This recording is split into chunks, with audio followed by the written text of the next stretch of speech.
तो चलिए आज हम बात करते हैं कि दिवाली पे रामचंद्र जी की जगह लक्ष्मी जी और गणेश जी की पूजा क्यों की जाती है। 80% लोगों को ये पता नहीं है, तो आज इसके विषय में हम चर्चा करेंगे।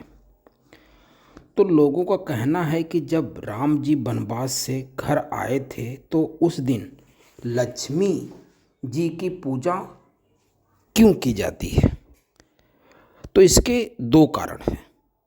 पहला सतयुग से है और दूसरा त्रेता युग से है। तो हम सतयुग में पहले बात करते हैं। सतयुग में समुद्र मंथन के दौरान लक्ष्मी जी इसी दिन निकली थी, इसलिए इस दिन लक्ष्मी जी को पूजा जाता है। अब त्रेता युग में बात करते हैं। त्रेता युग में आप जानते हैं कि श्री राम जी वनवास से लौटकर इसी दिन वापस आते हैं, इसलिए दीपोत्सव और दीप जलाया जाता है और पूजा की जाती है। ठीक है। तो 14 वर्ष के बाद वनवास से आए थे, वनवास काट के, इसलिए पूजा होती है। इसलिए दिवाली के दिन दीप भी जलाए जाते हैं और लक्ष्मी जी की पूजा भी की जाती है। अब इसे थोड़ा विस्तार में जानते हैं क्यों। अब बात आती है कि दिवाली के दिन लक्ष्मी जी के साथ गणेश जी की पूजा क्यों की जाती है। तो इसका हम पूरा आपको बताते हैं। जब सतयुग में लक्ष्मी जी निकली समुद्र मंथन के दौरान, तो उस समय विष्णु जी के साथ उनका विवाह हुआ।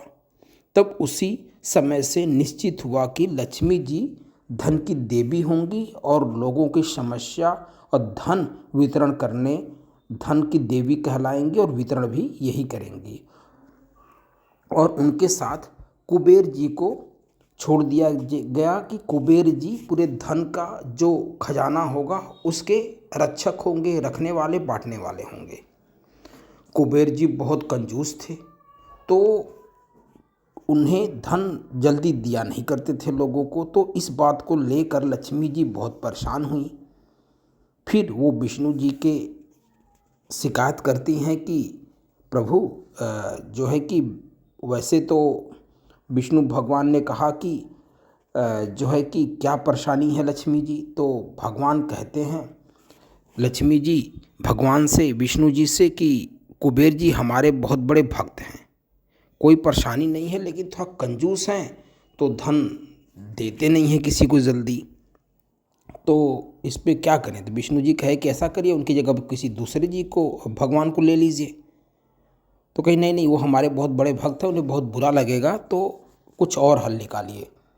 तो विष्णु जी देखते हैं भगवान के सभा में सबकी तरफ, उन्हें गणेश जी पे नज़र जाती है। तो कहते हैं ये गणेश जी बहुत भोले भी हैं और बहुत बुद्धिमान भी कहे जाते हैं, तो क्यों ना गणेश जी को इनके साथ रख दिया जाए। तो गणेश जी राजी हो जाते हैं लक्ष्मी जी के साथ रहने के लिए। फिर गणेश जी कुबेर जी से और लक्ष्मी जी से मिलते हैं और कहते हैं कि मुझे एक वरदान चाहिए या एक हम में वादा चाहिए आपसे। तो लक्ष्मी जी कहती हैं क्या वादा चाहिए गणेश जी आपको। कहते हैं कि मैं जब भी किसी को कहूँगा धन देने के लिए, तो आप किंतु परंतु लेकिन किस लिए, ये सब कोई क्वेश्चन नहीं होगा, और तुरंत आप उस मनुष्य को या उसके परिवार को तुरंत आप धन प्राप्त कर देंगे, दे देंगे। तो लक्ष्मी जी इससे वादा मान जाती हैं। अब तो इसलिए गणेश जी लक्ष्मी जी के क्या हो गए, माने कुबेर जी के धन का जो द्वार था वो गणेश जी के हाथों में आ गया। अब वो जो जहाँ जैसा धन जिसको जरूरत पड़े, गणेश जी बोले दे दो तो दे देते हैं। अब बात आती है पूजा की। तो लक्ष्मी जी इस कार्य से गणेश जी से इतनी खुश हुई कि कहीं जब विष्णु जी सो रहे होते हैं, यानी सोए होते हैं, तब उस समय लक्ष्मी जी के साथ गणेश जी रहा करेंगे और उनकी पूजा होगी। और गणेश जी को बताई लक्ष्मी जी कि उस समय आप हमारे पुत्र के जैसे हमारे साथ रहेंगे, आपकी पूजा हुआ करेगी। तो जब दिवाली आती है तो उस समय क्या होता है, विष्णु जी सोए होते हैं, तो उस समय लक्ष्मी और गणेश की पूजा होती है। तो अब यहाँ पे बात आती है कि आपको धन किससे मांगना चाहिए। सब लोग लक्ष्मी की पूजा और धन उनसे मानते हैं, नहीं, आपको गणेश जी से मांगना चाहिए। धन का द्वार खोलने वाले चाबी किसके पास है? गणेश जी के पास में।